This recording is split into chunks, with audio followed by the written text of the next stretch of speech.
ವೀಕ್ಷಕರೇ, ಬಂಧು ಬಾಂಧವರೇ, ನೋಡಿ ಇದ್ರ ಹೆಸರು ಬಂದು ಮಲ್ಲೇಶ್ವರ ಸ್ವಾಮಿ ದೇವಸ್ಥಾನ ಅಂತ. ಇದು ಹಾಸನ್ ಡಿಸ್ಟಿಕ್ನಲ್ಲಿದೆ. ಬೆಟ್ಟದ ಮೇಲಿರುವಂಥ ಜಾಗ. ಎಂಥ ವಿಶಾಲ ಜಾಗ ಅಂದರೆ ನೆಮ್ಮದಿ, ಶಾಂತಿ. ಅಂದರೆ ಈ ಜಾಗಕ್ಕೆ ಎರಡನೇ ಹೆಸರು ಅಂತ ಹೇಳ್ಬೋದು. ಇಲ್ಲಿ ಇರೋದಂಥ ಸ್ವಾಮಿ ಬಂದು ಈಶ್ವರ. ಭಾಳ ಚೆನ್ನಾಗಿದೆ. ಇದು ಪ್ರಕಟವಾಗಿದ್ದು ಅಂತ ಹೇಳ್ತಾರೆ. ತುಂಬ ಚೆನ್ನಾಗಿದೆ ನೋಡಿ. ಇಲ್ಲಿ ಬಂದು ದರ್ಶನ ಪಡೋಕ್ಕೂ ಪುಣ್ಯ ಮಾಡಿರಬೇಕು ಅಂತ ನನ್ನ ಅನಿಸಿಕೆ. ನೋಡಿ, ಇದು ಗಣಪತಿ. ಇದು ಈ ಕಡೆ ಎಲ್ಲ ತಮಗೆ ಕಾಣ್ತಾ ಇರ್ಬೋದು. ಇದು ವಿಂಡ್ ಮಿಲ್. ಇದು ಫಸ್ಟ್ ಕ್ಲಾಸ್ ಆಗಿದೆ. ಇಲ್ಲಿ ಕಾರು ಅಥವಾ ಬೈಕು ಎಲ್ಲ ಡೈರೆಕ್ಟಾಗಿ ಬಂದು ತಾವು ಮೇಲ್ವರೆಗೂ ಬರ್ತದೆ. ಇಲ್ಲೇನು ಹತ್ತು ಇದಿಲ್ಲ. ಒಂದು 20 ಮೆಟ್ಲು ಹತ್ತಿದ್ರೆ ಸಾಕು, ಕಂಪ್ಲೀಟಾಗಿ ದರ್ಶನ ಆಗತ್ತೆ.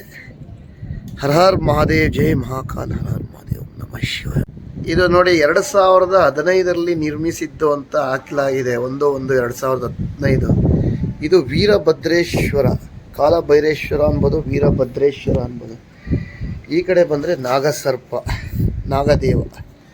ಇದು ಮೇಯ್ನು ಈಶ್ವರ. ಹರ ಹರ್ ಮಹಾದೇವ್. ಓಂ ನಮಃ ಶಿವಾಯ, ಓಂ ನಮಃ ಶಿವಾಯ. ನೋಡಿ ಬಂದವರೇ, ವೀಕ್ಷಕರೇ, ಎಷ್ಟು ಚೆನ್ನಾಗಿದೆ ಅಂದರೆ ಪ್ರಕೃತಿ ಒಳಗೆ ಇಲ್ಲಿ ಇರುವಂಥ ಈ ಬೆಟ್ಟದ ಮೇಲೆ ಧನ್ಯರು ಅಂತ ಹೇಳೋಕ್ಕೆ ಇಷ್ಟಪಡ್ತೀನಿ ನಾನು. ಇಲ್ಲಿ ಕೂತ್ಕೊಂಡು ಒಂದು 4 ಗಂಟೆ ದೇವ್ರ ಧ್ಯಾನ ಮಾಡಿ ಹೊರಡೋಣ ಅಂದ್ಕೊಂಡಿನಿ. ಹರ ಹರ್ ಮಹಾದೇವ್, ಓಂ ನಮಃ ಶಿವಾಯ, ನಮಃ ಶಿವಾಯ. ಇಲ್ಲಿ ತಾವೆಲ್ಲ ನೋಡ್ದಂಗೆ ಕಾರು ಮತ್ತು ಮೋಟ್ರ್ ಬೈಕ್ ಎಲ್ಲ ಇಲ್ಲಿವರೆಗೂ ಬರುತ್ತೆ. ಇದು ಒಂದಾದ ಆ್ಯಂಗಲ್ ಅನ್ಬೋದು. ಇದೊಂದು ವಿಭಾಗ. ಇಲ್ಲೂ ಸುಮಾರು ವಿಂಡ್ ಮಿಲ್ಗಳಿದೆ. ಸಜ್ಲಾನ್ ಕಂಪ್ನಿದು. ಸೊ ಗಾಳಿ, ಪ್ರಕೃತಿ ಎಲ್ಲ ಥರ ಚೆನ್ನಾಗಿದೆ ಇಲ್ಲಿ. ಹಾಸನ್ನಿಂದ ಭಾಳ ಹತ್ತಿರ ಇದೆ.